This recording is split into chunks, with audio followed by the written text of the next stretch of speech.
Hi everyone, welcome to the sociology class. So today we are going to do unit 6, that is your social problem in India. It is a very important unit and tomorrow is your CUET PG exam. So it is important that you watch this video before giving your paper. Okay, I have made these questions by myself.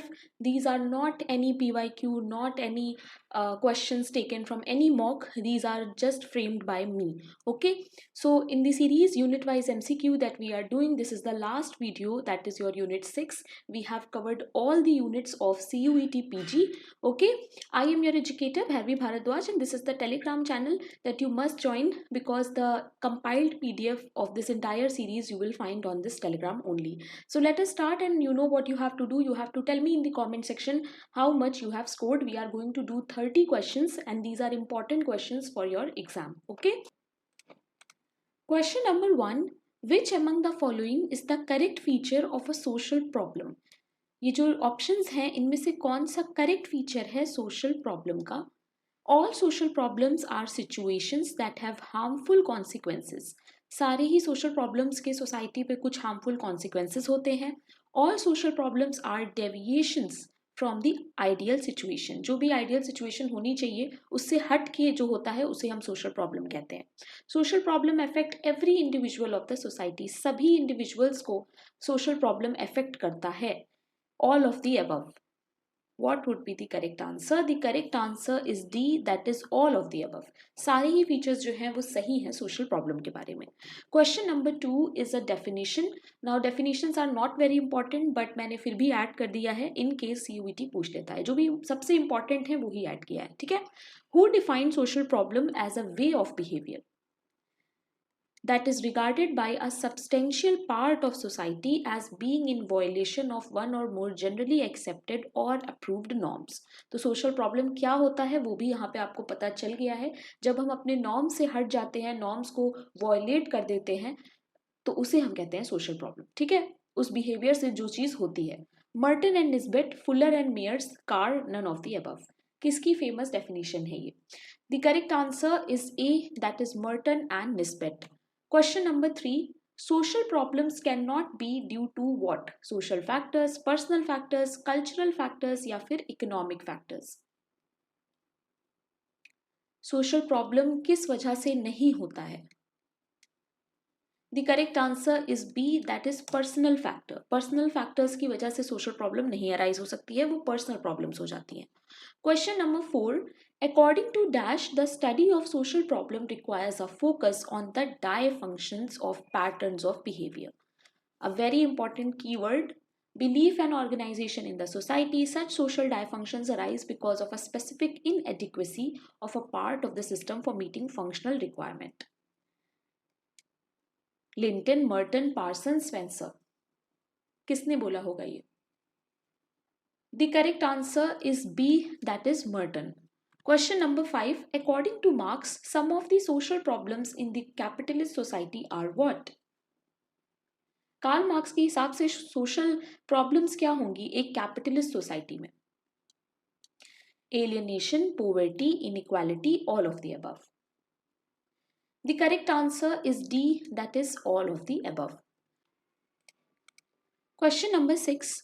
Who was the opposed to the introduction of vast economic, social and cultural changes through legislation?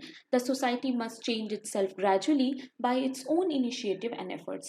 कौन था जो economic social cultural change जो आ रहे थे legislation के through उसके एकदम opposed था? उनका मानना था कि सोसाइटी को ग्रेजुअली अपने हिसाब से चेंज होना चाहिए, ना कि हमें उसमें कोई छेड़छाड़ करनी चाहिए. नेहरू, गांधी, अंबेडकर, घूरे. The correct answer is B, that is Gandhi. Gandhi ji was opposed of this idea. Question number 7. The transformation of society from predominantly agriculture to predominantly industrial forms of production of goods, which then radically alters other institutions of the society. Urbanization, industrialization, modernization या फिर universalization. जब society एक predominantly agricultural से predominantly industrial में transform होती है तो उसे हम क्या कहते हैं? The correct answer is B, that is industrialisation. Question number 8. When there is a dysfunction in the social order or in its activities due to external as well as internal factor, then it is known as what? Social organization, social disorganization, social deviance या फिर social dysfunctions. अगर social order में dysfunction है किसी भी वजह से, external हो या इंटरनल फैक्टर हो, the correct answer is B, that is social disorganization. Question number 9. Name the author of the book Contemporary Social Problems, जो कि आई थी 1961 में. You have to remember the year also. किसकी बुक है ये? Merton, cone, Linton, Ram Ahuja. The correct answer is A, that is Merton, please remember. And Ram Ahuja की भी book है जो बहुत इंपॉर्टेंट है, ठीक है, तो वो भी आपको याद रखनी है. You have to tell me the name in the comment section. Okay. Question number 10. Social problem caused by dash are breakdowns in the effective institutional functioning, disorganization of family, marital breakdown, poverty, violence, crime, population, exploitation and community disorganization like youth unrest. कौन सी social problem है जिसकी वजह से ये सारी चीजें हो जाती हैं? Social disorganization, इकोलॉजिकल फैक्टर्स की वजह से, सोशल फैक्टर्स की वजह से या फिर इकोनॉमिक फैक्टर्स की वजह से. कौन सा होगा वो ब्रॉड टर्म जो इन सबको डिफाइन कर सकता है? The correct answer is A, that is social disorganisation. Social disorganisation की वजह से ही ये सारी प्रॉब्लम्स सोसाइटी में होती हैं. Question number 11. The antagonism practiced by the people of one community against the people of other community and religion can be termed as what? Corruption, communalism, fundamentalism, terrorism. The correct answer is B, that is communalism. Question number 12. What is the full form of AIDS? AIDS is also in your syllabus, so at least you should know the full form. Acquired immunodeficiency syndrome, achieved immunodeficiency syndrome, action immunodeficiency syndrome या फिर anti immunodeficiency syndrome. इस तरह के questions आते हैं, लगता है easy हैं, बट सब लोग गलत करके आते हो. क्यों? क्योंकि कंफ्यूजिंग है. अक्वायर्ड होगा, अचीव्ड होगा, एक्शन होगा, एंटी होगा, है ना, एक ही जैसा लगता है जब सारे ऑप्शंस एक साथ दिखते हैं. The correct answer is A, that is acquired deficiency syndrome. ठीक है, इसको याद रखना है. एक चीज और इसमें याद रखनी है कि एड्स कौन से वायरस से होता है, तो उस वायरस का नाम है HIV. ठीक है, एंड HIV का जो फुल फॉर्म है वो है ह्यूमन इम्यूनो डेफिशिएंसी वायरस.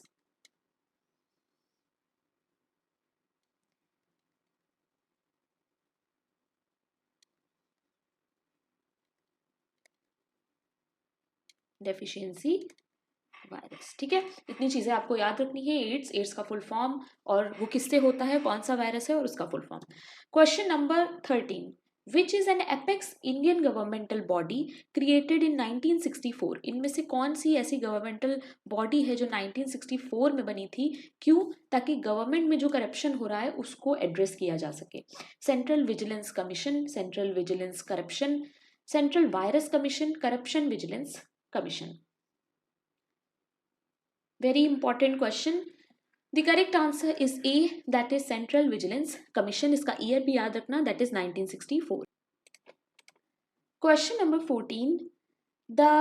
यहाँ पे is होगा. Is not the source of spread of HIV virus. देखो क्वेश्चन में थोड़ा सा गड़बड़ है बट मैं बता देती हूँ. Which among the following is not the source? ठीक है, यहाँ पे which कर लो. Which is not the source of spread of HIV virus. इनमें से कौन सा ऑप्शन है जिससे HIV नहीं होता है? ठीक है, पहला है sex with an infected partner, transfusion of blood products, injecting drugs with infected syringe और नीडल्स, या फिर shaking hand with someone who is infected. So इनमें से कौन सा ऑप्शन है जिसमें कि सोर्स नहीं है स्प्रेड का? The correct answer is D. Always remember that HIV never happens by shaking hand with somebody who is infected. Okay, so these type of question can also come तो ये आपको पता होना चाहिए। Question number 15, name the author of the book social problem and social disorganisation in India published in 1960। किसकी book है ये? Ram Ahuja, C B Memoria, Merton, none of the above. The correct answer is B, that is C.V. Memoria. Okay. Question number 16. Economic development without damaging the environment. Economic development maintained within acceptable level of global resource depletion and environmental pollution. किस बारे में यहाँ पे बात हो रही है? Development में, सस्टेनेबल डेवलपमेंट, ह्यूमन डेवलपमेंट या फिर none of the above. The very important keyword is without damaging the environment. बिना इन्वायरमेंट को ज़्यादा डैमेज करे, इसकी बात हम किस में करते हैं? The correct answer is B, that is sustainable development. अब सस्टेनेबल डेवलपमेंट के जो गोल्स हैं जिन्हें हम कहते हैं SDG, वो भी आपको देख के जाने हैं क्योंकि एग्जाम के लिए ये टॉपिक भी इम्पॉर्टेंट है। ठीक है, तो ये आपको पढ़ के जाना है। Question number 17. The Japanese seppuku or harakiri is a way to destroy oneself rather than disgrace one's family or group. Which type of suicide it is? A very famous type of suicide जो कि Japanese में होती है, जिसमें ये होता है कि आप मरना पसंद करोगे rather than अपनी फैमिली को डिसग्रेस करना। ठीक है, कुछ ऐसा कर देना जिससे फैमिली की डिसरिस्पेक्ट हो जाए। तो वो किस में आएगी? Altruistic, fatalistic, anomic, egoistic. The correct answer is A, that is altruistic. Question number 18.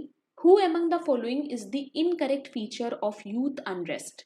इनमें से youth unrest का गलत फीचर कौन सा है? Collective discontent, dysfunctional conditions, public concerns या फिर none of the above?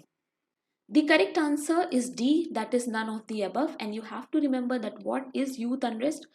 Youth unrest is nothing but youth का कलेक्टिव फ्रस्ट्रेशन जो होता है उसे हम लोग यूथ अनरेस्ट कह देते हैं। ठीक है,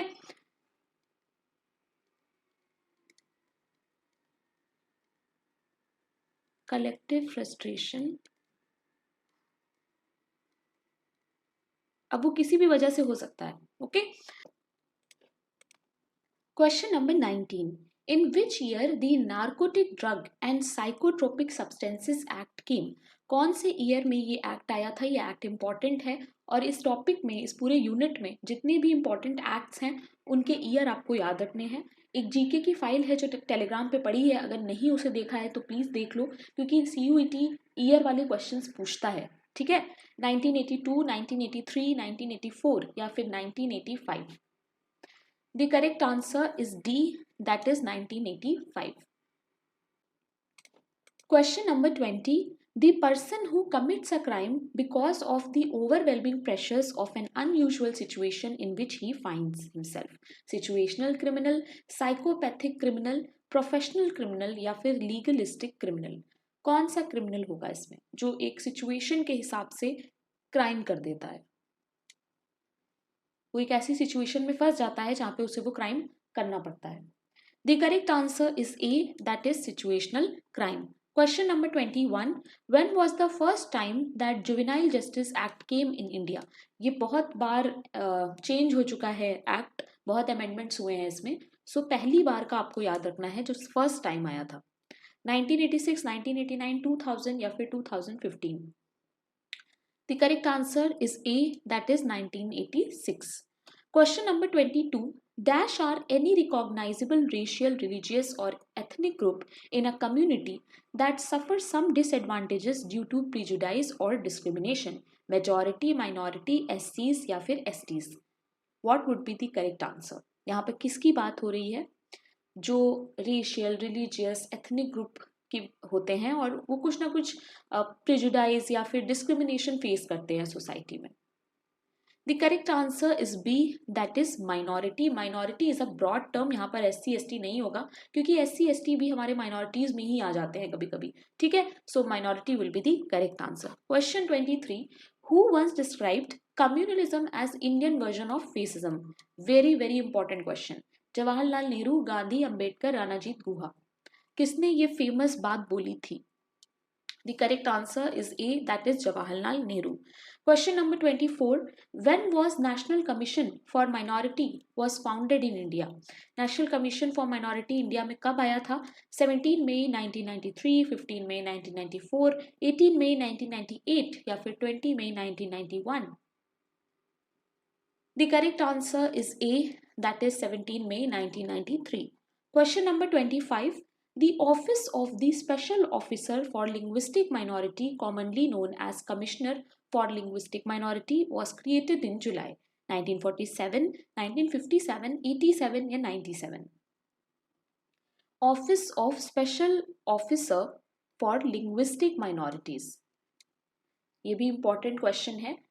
The correct answer is B, that is 1957. Please remember the year.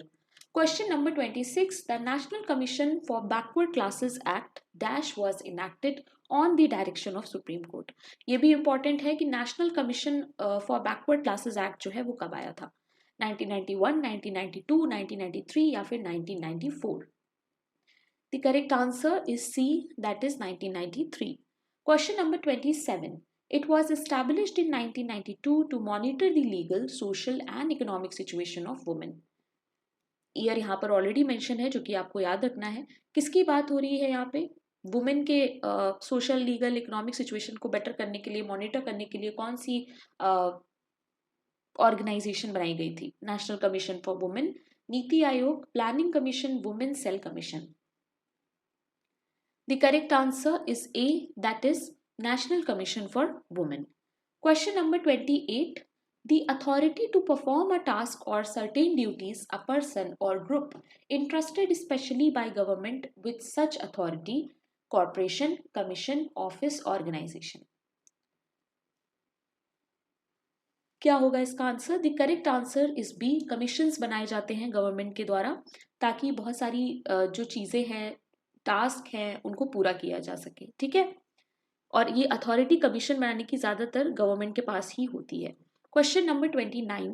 Female dash is the practice of aborting a foetus when a person finds out that the foetus is female after undergoing a sex determination test known as prenatal diagnostic test. Foeticide, infanticide, death या फिर mortality? The correct answer is A, that is feticide. Infanticide में after birth वाला case आ जाता है. Okay, girl child born हुई है और उसके बाद उसको मार दिया जाता है, that is infanticide. Okay, question number 30 and the last question of the day. Pre conception and pre natal diagnostic technique is an act of parliament enacted to stop female feticide and arrest the declining sex ratio in India. 1994 में आया था, 1995 में आया था, 1996 या 1997? The correct answer is A, that is 1994. So I hope guys that you like today's mock and this is the last mock for CUET PG because exam जो है आपका कल ही है. तो I hope आप लोग अच्छे से रिविजन कर चुके होंगे अब तक and all the best everyone. बहुत ही अच्छे से आप लोगों ने पढ़ाई की है पूरे महीने. मैंने एक महीने ही पढ़ाया है सिर्फ. And I can say that all of you are very hard working. All of you have done your part. जितने अच्छे से पढ़ सकते थे पढ़ लिया. Now do not get stressed, do not worry about कि क्या होगा एग्जाम में क्या नहीं. अच्छे माइंडसेट से सुबह एकदम फ्रेश होके जाना है और बढ़िया एग्जाम करके आना है. And I will see you guys after you will be done with your CUET PG exam. So that's it for today. You can subscribe if you are watching me for the first time. Playlist में जाके you can check जो भी चीज़ें हैं अपने according आप देख के पढ़ सकते हैं. And this is the Telegram channel that you must join because everything important related to sociology you will find on the Telegram only, even the PDF of this entire series. And this is my personal Telegram. कोई भी personal doubt हो, कोई भी question हो जिसमें problem हो, आप मुझसे personally पूछ सकते हो. Thank you very much guys. Keep learning.